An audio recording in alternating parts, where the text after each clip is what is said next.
Greetings everyone, this is SteamTeamRedubUK, CC Trainor-Ling, and I'm back to bring you another episode review from Season 9 of The Loud House. So let's get right into it. Today's episode is Shipwreckers. In this episode, Luna and Leni throw a Dreamboat season finale watch party on Leonard's fishing boat, with their only guests being Sam and Gavin, but things start going wrong when more people show up and cause a few problems, some being more serious than others. Before I start the review, I might as well address the one thing many people were talking about when the episode was first released. Remember when I said Nickelodeon should have held off on airing the summer camp arc until the rest of Season 9 had finished airing before moving on to Season 10? Well, because Nickelodeon decided to premiere Brawl of the Wild before Shipwreckers, this creates a continuity error with the American audience. While the summer camp episode in Season 10 depicted Leni falling in love with a boy named River following her breakup with Gavin, this Season 9 episode depicts Leni and Gavin as girlfriend and boyfriend. As an American viewer, it's so jarring seeing Leni and Gavin together because canonically, this is the last time these two are going to be seen dating.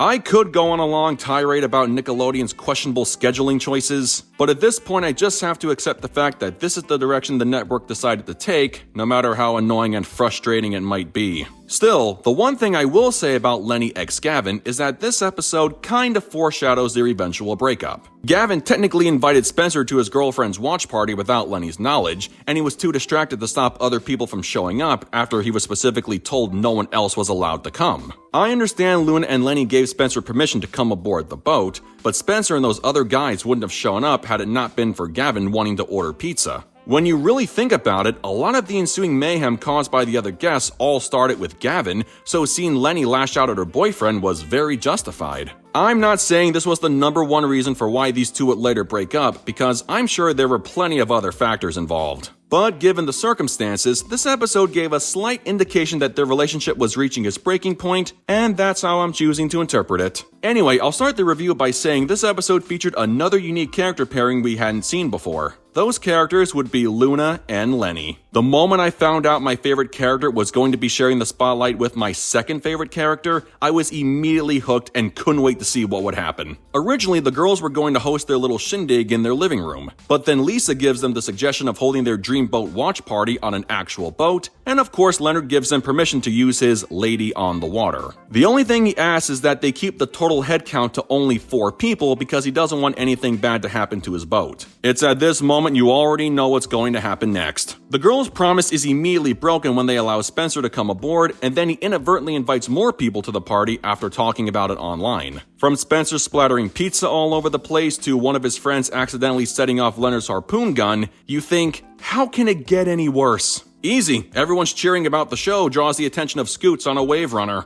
Again, how can a woman who can't even walk be allowed to operate one of those things knowing full well she can't swim, even if she's wearing a life jacket? Because she needed to crash into the boat for storyline purposes, that's how. Scooch tries to fly onto the boat, clearly isn't going to make it, and her wave runner creates a huge gap in the boat's hull. The kids turn to the internet for a DIY video on how to patch it up, and it appears they were able to fix their problem without Leonard ever finding out what happened. However, it's revealed that guy who made that video was a complete fraud, and his method for fixing the boat didn't actually work. Luna and Leni try to stop their grandfather before he heads out on the open water, but they don't see him or his boat by the time they arrive at the pier. They find one of his disco boots floating in the water, and they assume the boat had sunk and took their grandfather down with it. However, it turns out Leonard is alive and well, and that he was actually looking for his boots after they fell off while doing cartwheels. Random side note, but the running visual gag with the disco boots was one of my favorite parts of the episode. Leonard was originally going to buy deck boots and accidentally bought a pair of disco boots by mistake. But rather than returning them, he fully embraced them, and even the girls love seeing their grandfather busting out some fierce moves with his fierce footwear. Never in my wildest dreams would I have ever imagined someone like Leonard wearing sparkly disco boots and trying to dance in them. Even old people like to feel fabulous every now and again. Anyway, this is where we come to the end of the story, and admittedly, it's very confusing and kinda contrived. Leonard says he never actually went out onto the open water, and that his boat was still tied up to one of the docks. While I'm willing to believe he must have traveled a far enough distance to be out of sight while looking for his boots, assuming it was the wild octopus that stole them, the question is why was his boat not tied up where it should have been? When looking at the pier from left to right, there's a random boat stationed at the first dock, followed by an empty second dock,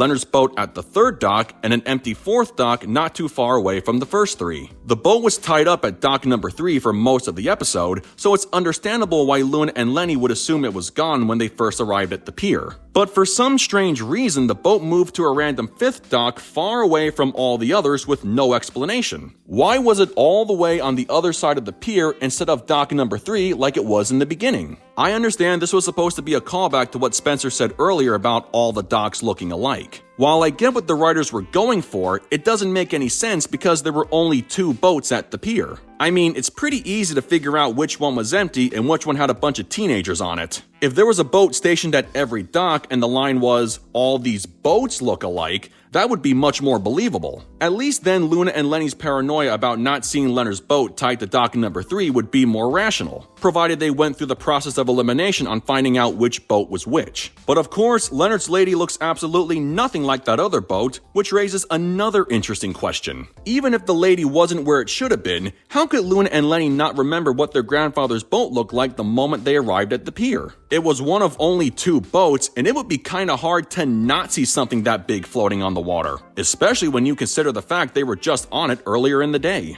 I mean, it was out there in plain sight, and it's not like it was hiding behind a tall tree or anything. Now do you see how confusing this whole thing is? Either way, the girls apologize for messing up, Leonard forgives them, and they agree to help him fix the boat, ending the story on a satisfying note. Overall, this episode was pretty simple, but still very entertaining. Luna and Leni sharing the spotlight was great, but knowing these 2 are my favorite characters, you probably already knew that. The story played out exactly as you would expect it to, with the situation going from 0 to 100 pretty quickly. Some of my favorite highlights were Leonard with his disco boots and the short montage of Luna fixing the boat. Even though she had to fight off an octopus and got soaked a few times, she still managed to get the job done, even if it turned out she got bad advice from the internet. My only real negative is the final scene where Leonard's boat mysteriously moves from its original spot. How, and more importantly, why it ended up on the far side of the pier away from the 3 main docks is never explained. It seemed like an overly complicated way of creating drama when, visually speaking, it contradicts everything that was set up earlier in the plot. Aside from that, the rest of the episode was still very good. Not a tidal wave of awesomeness, but still very good. With that said, I give Shipwreckers an 8.6 out of 10. Well folks, that concludes my review of Shipwreckers. So I gotta ask, what did you guys think of this episode? Sound off in the comments below, and be sure to click that subscribe button for more Loud House related content. That's going to do it for me. I'll catch you guys for the next video, but until then, this is SteamTeamRedubUK, CC Trainor-Ling, signing off.